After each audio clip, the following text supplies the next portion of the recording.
Benzotilt kann nur Penya durch Mobfarm generieren, das reicht bei weitem nicht für Herneswaffe, geschweige denn Schmuckset. Wilds kann ich auch nicht laufen, weil niemand einen mitnimmt. Bist du Free-to-Play? Also meine Empfehlung für alle ist halt generell, wenn du Wilds farmen willst, was der beste Weg ist, um an Ultimate-Schmuck ranzukommen, richtig günstig. Weil die Fragmente sind halt immer noch ein Vermögen wert. Zweite Stat-Page, kauft ihr Tank-Equipment.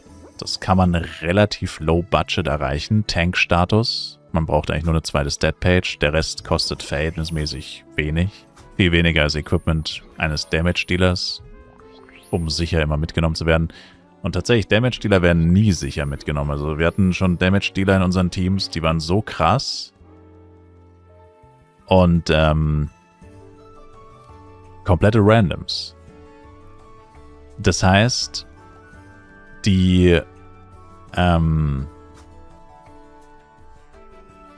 wahrscheinlich auch kein Team gefunden. Oder die hatten kein festes Team und mussten auch dann vorm Dungeon stehen und rumplären, hier, nehmt mich mit, Damage-Dealer, pipapo.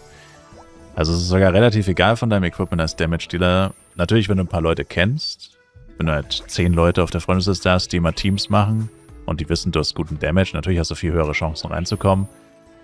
Aber generell gibt es halt einfach viel zu viele DPS-Ler. Selbst AOEler gibt es zu viele, selbst Ringmaster gibt es meistens zu viele. Es sind vor allem Tanks, die abgehen, meistens. Es gibt immer Ausnahmen. Manchmal gibt es auch einfach keine Damage-Dealer, manchmal gibt es auch einfach keine AOEler. Aber es ist nicht die Regel. Die Regel ist, dass Tanks fehlen und manchmal fehlt was anderes. Aber meistens ist es der Tank. Für Tanks werden die meisten Server-Shouts verschwendet, würde ich behaupten. Oder was heißt verschwendet, aber für Tanks wird am meisten mit Server-Shouts sogar gesucht, weil es einfach keinen gibt vorm Dungeon. Und deswegen ist es halt leider so, irgendjemand muss halt an einen sauren Apfel beißen. Irgendjemand muss den Tank machen und dann hat er auch viel bessere Chancen, in den Dungeon mitgenommen zu werden. Weil auf den Tank kann man ja nicht verzichten, auf den Damage-Dealer kann man ja doch verzichten. Problem ist, wenn das Equipment von den Leuten immer besser wird, irgendwann wird die Gier dann auch größer wieder, wie immer, dass die Leute dann auch mit weniger Leuten laufen wollen. Und dann kommt einer mit 2 Leuten zum Beispiel auch mit. Mit 2 Charaktern. Und dann werden noch weniger Leute mitgenommen in den Dungeon. Also deine besten Chancen ist es, du spielst das, was die Leute halt nicht so gerne spielen. Und ja. Keiner will einen Jojo-Jester als Tank haben. Ja, aber hast du eine Gilde oder so?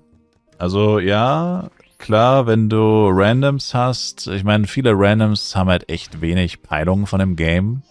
Die wissen halt nicht, dass du auch mit dem Jester theoretisch tanken kannst. Also die meisten würden dir einfach sagen, ja, du kannst gar nicht tanken wahrscheinlich oder so.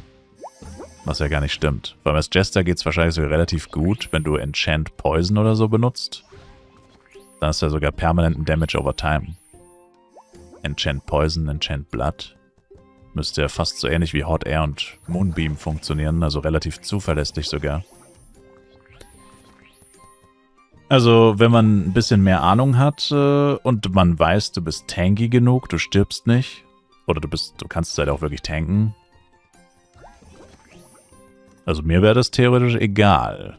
Vielleicht nicht komplett egal, also ich meine, ich würde grundsätzlich auch einen Knight vorziehen, aber wenn ich jetzt unbedingt Dungeons farmen will und du bist der einzige Tank, dann würde ich auch einen Jester nehmen.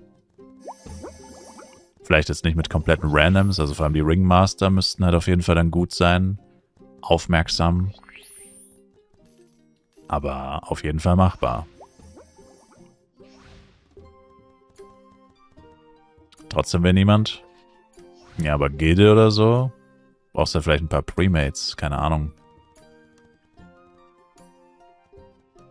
Kann man nicht vorstellen, dass sich da keiner will. Ich meine, dass es die Randoms und so nicht wollen, das kann ich mir schon vorstellen. Reiner Solo-Player. Ja gut, okay, das ist schlecht für Gruppen-Content. Das ist schlecht. Man muss da vielleicht auch eine Gilde suchen. Also Randoms sind, was das angeht, halt schon recht kompliziert. Das stimmt.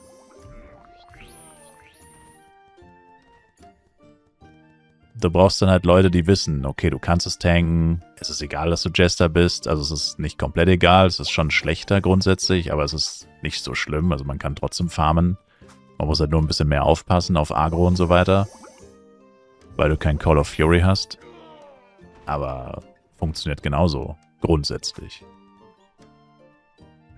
Aber wie gesagt, du brauchst ja die Leute, die das wissen. Und die meisten Randoms, wie gesagt, die wissen das halt nicht. Die meisten Randoms, es ist so crazy, die meisten Leute, die diesen Dungeon farmen jeden Tag, wissen nicht, was KT bringt. Oder obwohl sie nur für Drops, oder die meisten Leute gehen ja wirklich für Drops rein und nicht für XP oder so. Natürlich auch Fragmente. Aber für extrem viele Leute machen lieber KT als SC, obwohl sie wissen, dass sie mehr droppen würden mit SC. Oder vielleicht wissen sie es auch nicht, keine Ahnung. Bei manchen Leuten bin ich mir nicht sicher. Und dann gibt es noch extrem viele Leute, die verstehen nicht, dass der Damage-Dealer die Droprate bestimmt. Also der mit dem höchsten Gesamtschaden bestimmt die Droprate. Und das weiß man, das ist offiziell bestätigt. Game Master, Developer haben das schon mehrfach bestätigt, dass das so ist.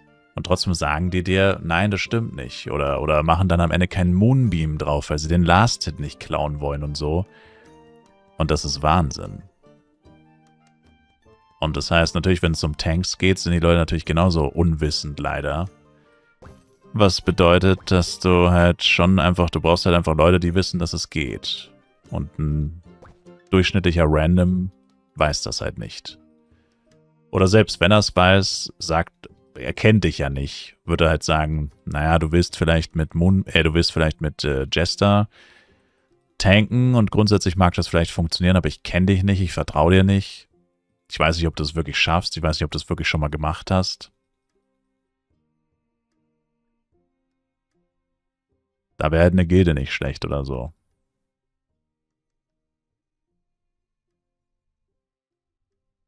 Aber grundsätzlich ist das eigentlich dein Ticket. Und bei Ringmaster, oder man nimmt halt seinen Ringmaster. Wenn dein Ringmaster 141 ist, ein Ringmaster-Tank ist, glaube ich, noch leichter bei Randoms. Also weiß ich nicht. Ich glaube, Randoms stehen vor allem auf Knights. Aber Ringmaster-Tank ist eigentlich auch saustark. Er hat Moonbeam, er hat Breath, er kann zusätzlich H10, er erhöht den Schaden der Gruppe, selbst wenn er überhaupt nicht mitkämpft. Also Ringmaster Tank ist eigentlich richtig geil, nach Knight. Oder eigentlich fast geiler als Knight. Wenn der Ringmaster richtig gut ausgerüstet ist, ist es eigentlich sogar besser als Knight, um ehrlich zu sein. Aber ich weiß nicht, wie Randoms dazu stehen, also das ist halt meine persönliche Meinung. Ich habe nie einen Ringmaster Tank gespielt. Wenn ich getankt habe, war ich immer Knight und da waren eigentlich auch nie Randoms dabei. Oder, naja, da waren auch Randoms dabei, aber weniger. Die Hälfte der Gruppe, wenn ich farme, ist meistens aus dem Stream. Deswegen habe ich das Problem mit Randoms eher nicht so. Weil meistens höchstens 4 Leute random sind und die anderen 4 nicht. Also mich eingeschlossen, also die anderen 3. Whatever. Und zu der anderen Thematik mit dem Penya, dass du nur Geld mit Penya-Drops machst. Naja, also Penya und halt immer schön die ganzen Bosse farmen. Clockworks, Meteo, Red Meteo, wenn du 160 plus bist, dann Kriton. Das ist halt dein Weg, Kohle zu machen. Neben dem Grind. Neben dem stumpfen Leveln. Und ich weiß selber, dass es nicht immer gut läuft, weil bei mir läuft es ehrlich gesagt bei den Solo-Bossen jetzt auch nicht so gut. Ich habe das erste Mal bei Clockworks was plus 2 gedroppt und naja, Clockworks plus 2 ist jetzt halt leider ehrlich gesagt auch nicht so heftig. Nicht mehr. Und Meteo hat mir eigentlich noch gar nichts wirklich abgeworfen. Nur Dragon Tooth bisher und ein paar Mythical Silberwaffen, die alle unter 20 Mio wert waren. Also nichts. Und ja. Aber es hilft halt nichts. Ich meine, du kannst halt nicht immer was droppen. Irgendwann wird es halt passieren, aber nur wenn du es auch weiter probierst. Und dann habe ich durch NPC-Items, aber ehrlich gesagt schon immer noch einen ganz guten Money-Gain. Also für 1 Stunde leveln. Ich würde dann also wenn du halt wenn du sagst, dein Problem ist gerade eher Geld und nicht XP, dann würde ich halt gucken, dass du deine Kill-Time optimierst. Also Element Upcut Stone, normalen oder Low Upcut Stone ist ab Koralleninsel spätestens sowieso Pflicht, dass du immer mindestens einen Low Upcut aktivierst und einen Elle Upcut. Im besten Fall sogar einen richtigen Upcut und einen Elle Upcut. Und dann halt nicht zu ultra hohen Monstern gehst, sondern lieber auf die Killtime achtest und nicht so sehr auf die XP. Wäre auch nicht schlecht.